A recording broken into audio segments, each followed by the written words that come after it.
Hey, this is Max from UNFTR for the MeidasTouch Network. When I put together last week's macro take, it was before the late day release of some pretty eye-opening data that came out on Friday. So I tucked it away for this week, but then another piece of information came out that when you put them together is pretty alarming.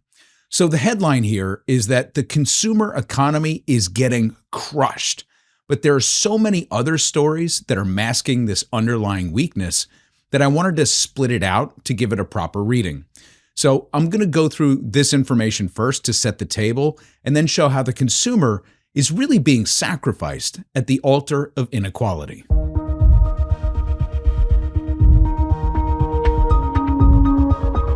Well, you probably heard or saw the news a couple of weeks ago that Senator Elizabeth Warren and Donald Trump had a bit of a détente around the idea of capping credit card rates. President Trump reached out to Democratic Senator Elizabeth Warren for a conversation that the White House called productive. So the question then is, he raises the point about a cap on credit card interest rates, something that had come up in this speech and that I've been working on for years, and that is trying to get interest rates down. And he said he wanted to work on that. And I said, great. It's highly unlikely that this kumbaya moment will actually materialize, but it's worth walking through what this would actually look like. So, and we'll get there in a bit, but we should start with the problem statement, because the big takeaway here is that these polar opposite politicians were aligned on this single issue, if even for a moment. Now, there's good reason for it, as we can see in the data. I always start with the caveat that it's important not to get lost in a single month data release. What's important is to look at the overall trend. Now, having said that, it's rare to see a single month explosion like this, even in a holiday month like December. The total consumer indebtedness figure grew to $5.1 trillion at the end of the year. That represents modest growth over the year, which is why you didn't hear analysts going crazy about it when it came out. But the reason it increased at all was due to the staggering single-month growth in revolving credit, i.e. credit cards, as you can see in the circled figures. A 12.5% change month over month, and that pushed the total revolving credit year-over-year increase to 3.4%, which is higher than it had been throughout the entire year. So this figure is exclusive of mortgages, which we'll get to in a moment. So outside of credit cards, things like auto loans, student debt, and other installment loans also increased by 3.2% in December. Now, there were competing takes on why things surged in December that I found at odds. One prevailing take was that when you pair this with holiday spending and smooth it over November and December, it showed that holiday spending increased slightly. So obviously, the administration pounced on that as a sign of a healthy consumer. But some looked at the surge in December as a sign that holiday shopping was compressed, which they interpreted as the sign of a shaky consumer because they were making snap decisions because they're concerned about job losses or income declines. So the concept of a healthy consumer has been pretty thoroughly debunked because it's widely understood that consumer spending is being propped up by the higher end of the income spectrum. The top 10% is basically skewing the overall picture. And it should be noted that the increase in revolving credit in December was triple that of consensus estimates. Either way, it doesn't really matter. Yes, the consumer is making spur-of-the-moment spending decisions and putting off bigger items unless they're in the top 10%. But the point is that when they do it, it's on credit. And now to show how fragile things really are, we have the second release that paints a clearer picture. According to census figures, advanced estimates of U.S. retail and food service sales for December were $735 billion, virtually unchanged from the prior month. Now, analysts were expecting an increase of 0.4%, not zero. So it turns out that spending was actually flat to November. Now, like I said before, it's important not to get caught up in a single release like this. But in this case, there's a really important takeaway. That massive increase in credit card debt didn't actually correlate to a massive increase in holiday spending after all. So that means that the consumer just kind of hit a wall in December. And December isn't like every other month. There are entire industries that revolve around holiday spending habits. So while I don't look at things in isolation, it does tell a very specific story. So that brings me back to this meeting of the minds between Trump and Warren. Remember, Trump has access to all of this information before we do. And we know this because he keeps sharing it ahead of time, which of course no one has ever done before, but he's never seen a rule that he didn't break. The administration knows consumer debt is a huge problem, so much so that one of the people that he hates the most had an idea that sounded good to him, and so he jumped on it.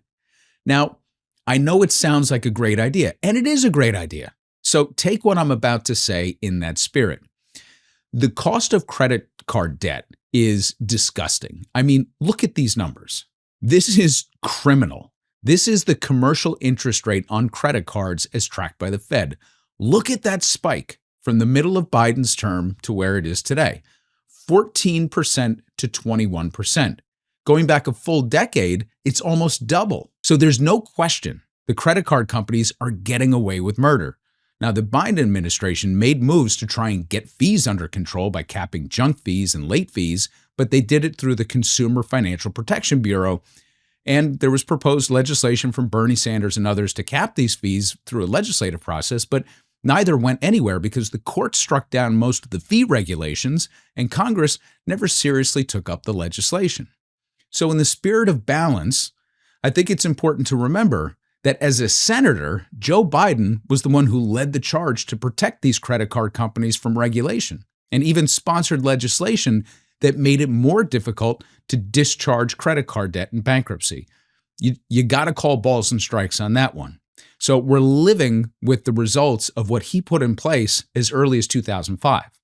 Now, the credit card industry obviously responded immediately to the idea that Warren and Trump were going to cap rates for a year, mind you, not permanently, saying that most of their portfolio would be unprofitable under the cap, which is interesting because it's not like we can't see their profit margins. In 2016, when the average rate was 12%, Visa's net income was $6 billion. So we know that they can get by, right? What they're really upset about is this, and make sure you're sitting down for this one. Visa's profit in 2025, according to their earnings that also just dropped a few days ago, $20 billion. Profit. Their net margin, mind you, 50%. MasterCard reported a record $15 billion in profit for 2025 as well, with revenue up 17% year over year. So spare me the profitability excuse. Credit card companies are pillaging American households. Now, if we continue with the thought experiment of capping rates, it would be a net positive for the consumer and probably provide a short-term boost to GDP because it would loosen things up for consumer spending to pick up. And under any other administration, this would be fine. But this isn't something that can be done by executive order. And the credit card and financial lobby would bury this in Congress. Now, the reason it can't be by executive order is because the credit card companies have other ways, like fees, to boost income. So it's just one pocket to the other. What you would really need is comprehensive legislation that contemplates fee reduction, time to pay, late fees, discharging debt, and so on. You would also have to limit the extortionary tactics of alternative debt providers like payday loans because the credit card companies would respond by just throwing out subprime and low-income households. Now, with inflation remaining elevated, this would drive lower-end households into shark-infested debt waters. There's no way that anything comprehensive is coming out of this Congress unless it's more military spending or more tax cuts for the rich. My bigger issue is the larger debt picture and the true cost of goods and asset inflation in the U.S. Households just are not on a level playing field. So here's my lame but very on-the-nose analogy. Capping credit card rates is like a cancer patient getting a cut on their hand on the way into the hospital for chemotherapy, and then the oncologist stitching them up and saying, that's enough healthcare for today, you can just skip the chemotherapy. Actually, it's worse because the cap is only for a year. So it's like that same doctor just putting a Band-Aid on it and then saying that, this will hold for a few minutes, but you should really go to the emergency room and get some stitches, and still telling them to skip chemo. Only when the patient gets to the ER, they're turned away because they don't have the right insurance now because this administration has forced so many people off the rolls and is slashing Medicaid. Credit card debt is a symptom of a much larger problem. So let's look at the total debt picture for the U.S. U.S. federal debt continues to rise unabated, so it's the biggest change over time. But household debt and business debt have also increased dramatically. The point to focus on is when things sort of separate around the financial crisis. So you can see that business and household debt slowed down a little bit while the federal debt exploded between 2008 and 2014. That was a direct shift where the government went through quantitative easing to fill the coffers of the business world and, to some extent, the consumer. Taking the consumer in isolation, you can see it more clearly here. We're at historic debt levels. This is credit card debt again, but you can see that there were two leveling events, the financial crisis and COVID. Outside of those, the trend line is pretty steep and pretty ugly. Now, here's where we see the imbalance, the true inequality, because not all debt is the same. This is the treating cancer versus treating the cut argument. So just resharing this is the cut, the cost of capital in terms of credit card interest rates, 21% on $15 trillion. It's disgusting, don't get me wrong. But if we think about the overall debt picture and the cost of living, the imbalance is in the cost of capital and the asset class. For example, this is the federal funds rate, the core interbank borrowing rate on which all commercial rates are loosely constructed. The peak in 2019 was 2.5%. The level now is around 3.5%. But the valleys are near zero. So hold that thought for a minute while we look at mortgages. The floor for mortgages was around 3% for the 30-year after COVID, but mostly it's been between 4 and 6%. See, when the Fed goes in for the business sector, it goes all in. The cost of capital always favors the business class. Now, this is somewhat deceptive because the federal funds rate is the interbank rate, so the real corporate rates are built on top of them, and so they're higher. But understand that consumer rates are always built on top of the business rates. So if a business is borrowing money at 2 or 4%, the consumer's getting it at 4 or 6%. The key to everything, though, is the quantity and the flow of money that led to asset price inflation. Even if you don't have a mortgage, you're paying for someone else's mortgage through rent. So when home asset prices are inflated, you pay for it whether you're paying the mortgage or you're paying the rent. That's why upwards of 30% of the nation's earnings go toward housing, and in many urban areas, it's a lot higher than that. It's just not supposed to be this way. What the corporations did during the low to no interest rate era is go through a massive refinancing where they took out their expensive debt and replaced it with less expensive debt. And that's the difference. See, even though business debt increased over the same time frame that consumer debt did, we were operating under different costs of capital. They were getting more money for less than the rest of us were. The reason people have to put so much discretionary and now non-discretionary spending on their credit cards is because the core assets in their lives have increased beyond wages and savings. If you had enough disposable income to manage credit card debt on a monthly basis, so you were using it for convenience rather than to live, then the rate wouldn't be as much of an issue.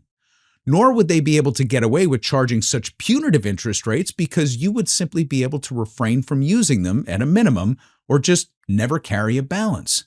See, the real cancer is the asset inflation that resulted from the oversupply of cheap money into the corporate sector, not the consumer. So the nicest thing I could say about the Trump administration is that it's not all their fault. And the nicest thing I could say about Warren and Trump being on the same page is that at least it's an acknowledgement of one of the problems and a lovely distraction from everything else for like a minute. But the reality is that this legislation, even if they could get it passed, would be the Band-Aid on the gaping wound of the cancer patient. See, the bigger problem is that every actual real-life policy of this administration is making the cancer worse. Tariffs have increased input prices, which just came through in the PPI data. That's why every analyst on the street is forecasting more inflation growth for 2026. The cost of healthcare skyrocketing, and we're only in the early stages of really feeling the effects of plan losses. Bankruptcies skyrocketing, student debt and auto defaults also increasing. Tourism was down 5% last year because the world is so mad at us. Other rates, like mortgages, are still elevated because U.S. Treasuries are carrying a risk premium, to put it nicely. But it's really just an asshole tax, if we're to put it bluntly. Links to all the releases that we just discussed are going to be in the description below, and we have a macro take still coming out for this weekend, so make sure to look forward to that. There's going to be a lot of juicy stuff in that one because we got some pretty big releases. Don't forget, you can also sign up for my free weekly newsletter at UNFTR.com, where we cover politics, economics, and some random fun stuff. You can follow me on Blue Sky and YouTube at UNFTR. Enjoy the rest of the week, and I'll catch you online. Want to stay plugged in? Become a subscriber to our Substack at MeidasPlus.com. You'll get daily recaps from Ron Filipkowski, ad-free episodes of our podcast, and more exclusive content only available at MeidasPlus.com.